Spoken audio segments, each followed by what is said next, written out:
Oi pessoal, boa tarde, tudo bem? Meu nome é Fernanda Pérez e eu tô aqui para conversar um pouquinho com vocês sobre o tema, do mês de janeiro. Nós da área de saúde trabalhamos com o mês de janeiro, Janeiro Branco, que significa o cuidado com a saúde mental.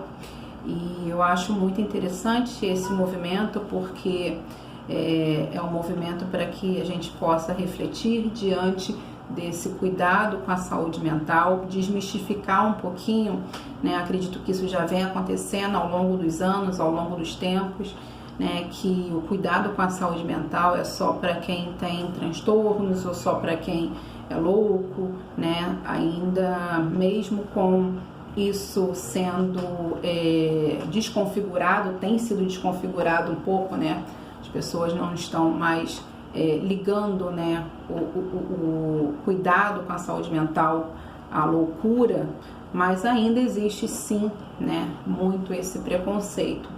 Então esse mês de janeiro, ainda estamos no mês de janeiro finalizando, é um mês no qual nos dedicamos para conscientizar as pessoas do cuidado com a saúde mental. Então, para ser breve, eu gostaria de compartilhar um pedacinho de um livro que eu gosto muito. Esse livro, eu li esse livro na faculdade ainda, O Drama da Criança Bem Dotada, da Alice Miller. É um livro maravilhoso, para mim uma leitura muito acessível, já tive alguns deles, eu presentei, eu empresto às pessoas. Então, eu queria compartilhar com vocês algo que ela diz que tem tudo a ver com esse cuidado da saúde mental, E quando eu falo cuidado, eu falo numa questão preventiva, que eu acho que essa é a nossa grande missão, Não a grande, mas uma das nossas missões como psicólogos e como profissionais de saúde, E quando a gente para pensar em Ministério da Saúde, a gente pensa em algo que deve prevenir doenças, e não de tratar de doenças também, mas acredito que o objetivo maior deveria prevenir doenças, já que é o Ministério da Saúde, Então é prevenir saúde, na verdade preservar a saúde prevenindo doenças. Então é esse mês que consideramos Janeiro Branco para trazer essa conscientização. Eu queria ler um trechinho do livro que ela diz assim: não podemos mudar em nada o nosso passado.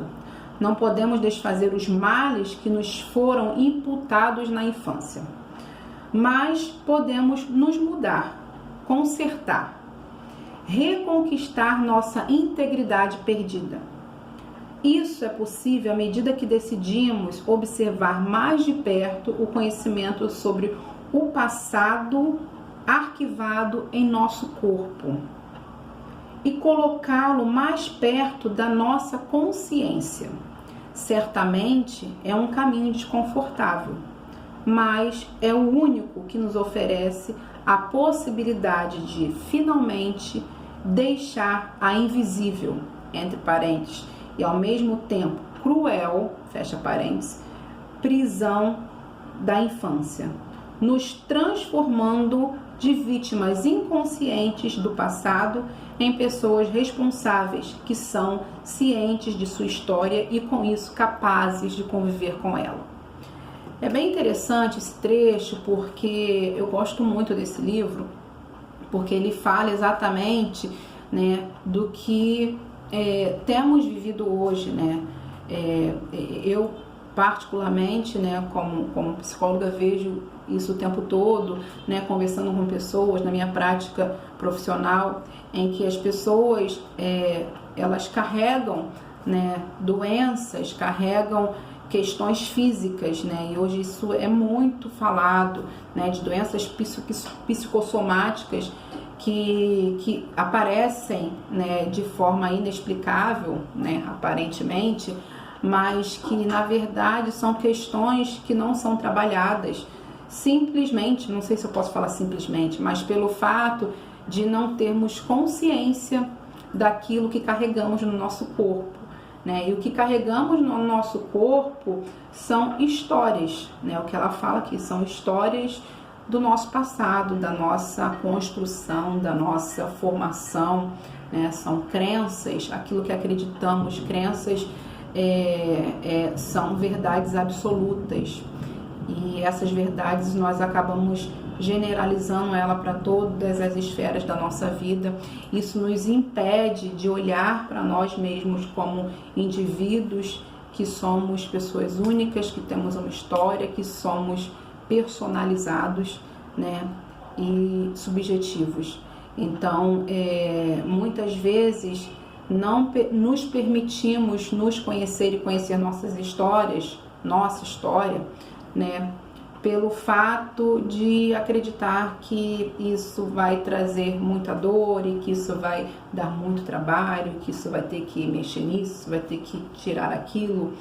E de fato isso é verdade, né? Não vou mentir para vocês, é verdade, porque o autoconhecimento ele nos proporciona mudança, obviamente, mas dependendo de como que esse processo vai acontecer, obviamente esse processo de mudança e de transformação, né, como ela fala aqui, coloca entre parênteses, ao mesmo tempo que ele é possível, ele é cruel, né? Cruel porque mexe com a gente, né? Porque traz lembranças dolorosas, porque às vezes temos que abrir mão de comportamentos que não estão sendo tão funcionais e saudáveis, e obviamente isso não deve ser nem um pouco confortável. Na verdade, não é nem um pouco confortável, né? É bem desconfortável.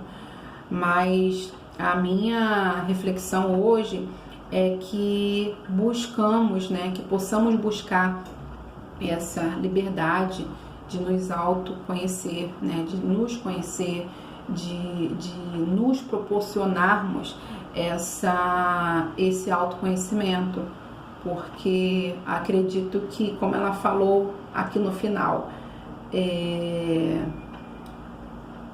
deixarmos de sermos vítimas inconscientes do passado para sermos pessoas responsáveis, que são cientes da sua história e com isso capazes de convivermos com ela.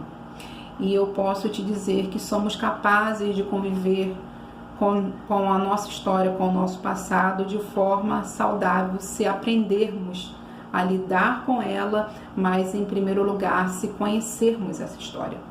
Então eu falo do mês, né, Janeiro Branco, do cuidado com a saúde mental, não simplesmente para você que já se vê num quadro de transtorno, de comprometimento, mas para você também que busca esse autoconhecimento de uma maneira preventiva, né? De uma maneira de se conhecer e saber lidar com suas questões, e a cada dia que passa isso vai se tornando mais consciente para você. Eu costumo falar que a psicoterapia, ela é um processo constante e intenso, né? Processo porque ele é individual, cada um tem o seu processo. Constante porque quando esse processo acontece, você precisa ter uma prática, ele precisa ser constante, você não pode começar o processo e abandonar o processo no meio. Então ele precisa ser um processo, né, que vai ser para uns, né, 1 mês, 2 meses, não sei, mas ele precisa ser constante. Você não pode simplesmente achar que porque você melhorou um comportamento você vai abandonar aquilo, né, e que já está tudo resolvido. Então ele é constante por causa disso, que a gente precisa dar continuidade. E intenso porque cada vez que você busca esse autoconhecimento, você se permite entrar nesse processo e você faz desse processo algo constante, você mergulha nele, ele se torna intenso, ele deixa de ser superficial, né? Ele deixa de sair daqui, sabe? Aquela coisa que você olha, sabe que tá ali, mas tem medo de se aprofundar. Então, eu entendo o autoconhecimento e o cuidado com a saúde mental exatamente dessa maneira, né? Que ele é um processo, ele é constante e ele é intenso. Então eu queria deixar essa mensagem para você se permitir se autoconhecer e mergulhar nessa busca pelo autoconhecimento, né? E aproveitando esse mês de janeiro para conscientizar que o cuidado com a saúde mental não é só quando já existe um transtorno, mas é uma maneira de se prevenir também, ok? Então um grande abraço para vocês, boa tarde, uma ótima semana.